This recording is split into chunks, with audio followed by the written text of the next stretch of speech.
In 1985, 16-year-old Douglas Casa ran the championship 10,000-meter track race at the Empire State Games.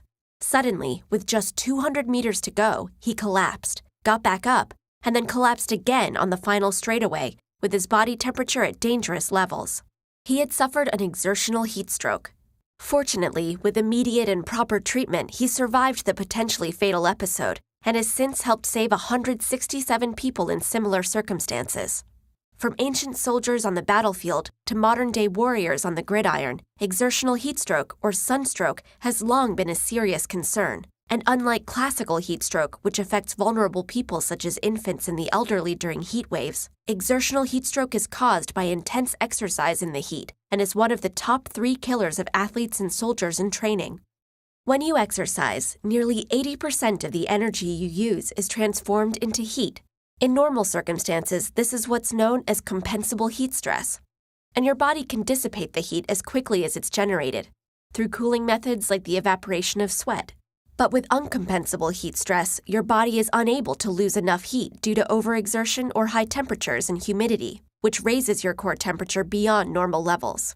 This causes the proteins in cell membranes to denature, creating cells that no longer function properly and begin to leak their contents. If these leaky cells proliferate through the body, the results can be devastating, including liver damage, blood clot formation in the kidneys, damage to the gastrointestinal tract, and even the failure of vital organs. So how do you diagnose an exertional heat stroke? The main criterion is a core body temperature greater than 40 degrees Celsius, observed along with physical symptoms, such as increased heart rate, low blood pressure and rapid breathing, or signs of central nervous system dysfunction such as confused behavior, aggression, or loss of consciousness. The most feasible and accurate way to assess core body temperature is with a rectal thermometer, as other common temperature-taking methods are not accurate in these circumstances. As far as treatment goes, the most important thing to remember is cool first, transport second. Because the human body can withstand a core temperature above 40 degrees Celsius for about 30 minutes before cell damage sets in, it's essential to initiate rapid cooling on-site in order to lower it as quickly as possible.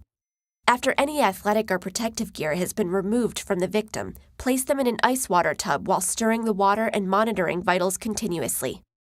If this is not possible, dousing in ice water and applying wet towels over the entire body can help. But before you start anything, emergency services should be called. As you wait, it's important to keep the victim calm while cooling as much surface area as possible until emergency personnel arrive. If medical staff are available on site, cooling should continue until a core temperature of 38.9 degrees Celsius is reached.